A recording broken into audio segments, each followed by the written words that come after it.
Hello everyone. Our topic for today is about Data Privacy Act, Republic Act number 10173.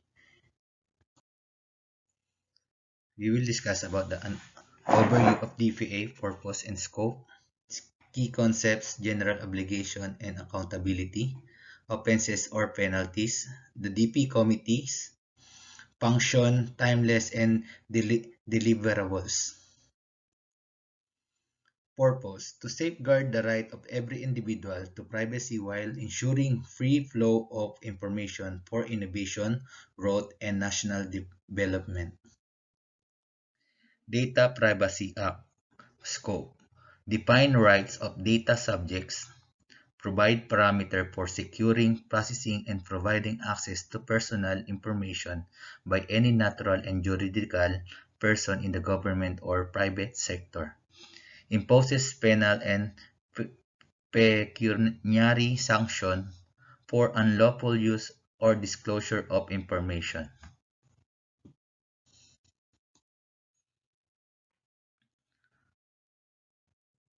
Personal information and any information from which the identity of an individual is apparent or can be ascertained by the entity holding the information or when put together with other information would directly and certainly identify an individual. Sensitive personal information: race, ethnic origin, marital status, age, color, and religious, philosophical, or political affiliation, health, education, genetic, or sexual life, or to any proceeding for any offense committed or alleged to have been committed by a person, the disposal of such proceeding, or the sentence of any court in such proceeding.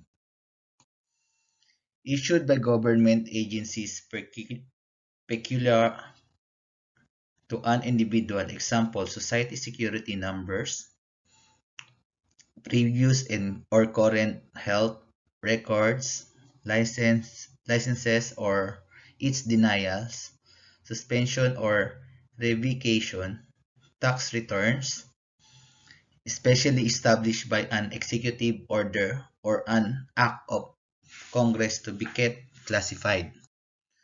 Processing: collection, recording, organization, storage, updating or modification, retrieval, consultation, use, consolidation, blocking, erasure, or destruction of data. General principles. First is the collection must be for an declared, specified, and legitimate purpose. Second is personal information shall be processed fairly and lawfully. Then processing should be ensure data quality. Personal information shall not be retained longer than necessary, and any authorized further processing shall have adequate safeguards. Access to personal information. It must be strictly regulated by agency, head through security, clearance, access rights, and identity authentication required for online access by agency personnel, and allocated network drive to prevent saving files to local machine. Only known device properly configured to be agency standards can be used. Remote disconnection or deletion of data from lost devices. Access log for paper files or any physical media. Transfer of personal information. Encrypt data sent through email or use secure facility. And access control must be in place for printing or copying personal information. Manual transfer of personal information through removable physical media, example compact disc, is not allowed. If unavoidable or necessary personal information must be encrypted if stored in portable media. Facsimile technology is not allowed also. Transmittal of data by mail or post shall use registered mail delivered only to the addressee. Similar safeguards shall be adopted for documents transmitted between offices or personnel within the agency. Privacy Impact Assessment, a process undertaken and used by a government agency to evaluate and manage privacy impacts. The privacy impact assessment shall include the following. A data inventory identifying. Number one, the types of personal data held by the agency, including records of its own employees. List of all information repositories holding personal data, including their location. Number three, types of media used for storing the personal data. And the last is risk associated with the processing of personal data. Letter B, a systematic description of the processing operation anticipated and the process of the processing, including where applicable, the legitimate interest pursued by the agency. Letter C, an assessment of the necessity and proportionality of processing in relation to the purposes of the processing and an assessment of risk to the rights and freedom of the data subjects. Now, we will go to the control framework. Uh, a comprehension enumerates of the measures intended to address risk, including organizational, physical, and technical measures to maintain the ability, integrity, and confidentiality of personal data and to protect the personal data against natural dangers such as accidental loss or destruction, and a human danger such as unlawful access, fraudulent misuse, unlawful destruction, alteration, and contamination. General obligations. First, designate a data protection officer. Second is conduct a privacy impact assessment. Third, create privacy and data protection policies. 4. Conduct a mandatory agency-wide training on privacy and data protection policies once in a year. 5th, register its data processing system with the Commission. And the last is cooperate with the NPC National Privacy Commission when the agency's privacy and data protection policies are subjected to revise and assessment.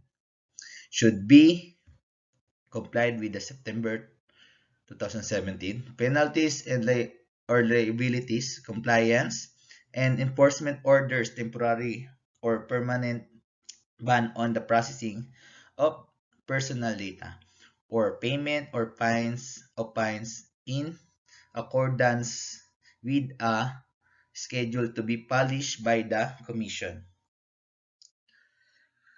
Administrative administrative and disciplinary sanction against any hearing public officer or employee is accordance with the existing law or regulation. Head of agency, DPOs, shall be accountable for complying with the requirement of the Act, Section 21 to 22 RA 101/73, Section 5051 IRR. What acts are punishable under the DPA? So, acts punishable and penalties. So, unauthorized processing of personal information, penalty, imprisonment to 1 to 3 years, and fine 500,000 to 2 million.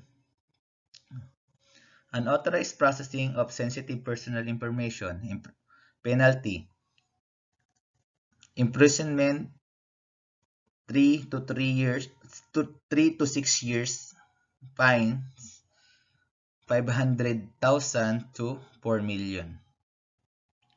Act of accessing personal information due to negligence. Penalty, imprisonment with 1 to 3 years and fine with 500,000 to 2 million. Act of accessing sensitive personal information due to negligence. Penalty, imprisonment 3 to 6 years and fine with 500,000 pesos to 4 million pesos. Act of improper disposal of personal information. Imprisonment 6 months to 2 years with a fine of 100,000 to 500,000 pesos. Act of improper disposal of sensitive personal information. Penalty, imprisonment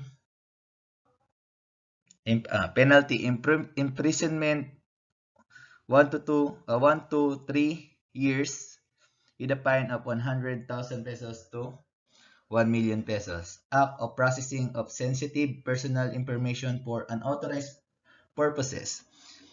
Penalty, imprisonment for 1 to 6 1 and 1.5 months, 1 year and a half months to 5 years with a fine of 500,000 pesos to 1 million pesos. Act of unauthorized access or intentional breach with a penalty of imprisonment 1 to 3 years with a fine of 500,000 to 1 million. O act of malicious disclosure.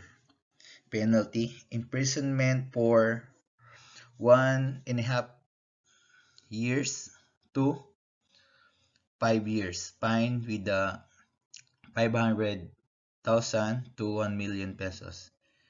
In unauthorized disclosure of personal information, penalty, imprisonment of 1 to 3 years with a fine of 500,000 pesos to 1 million pesos. Act of unauthorized disclosure of sensitive personal information. Penalty, imprisonment 3 to 5 years with a fine of 500,000 pesos to 2 million pesos. And the last, combination or series of acts. Imprisonment to 3 to 6 years with a fine of 1 million to 5 million pesos. Perpetual or temporary absolute disqualification from office in addition to above penalties. Thank you.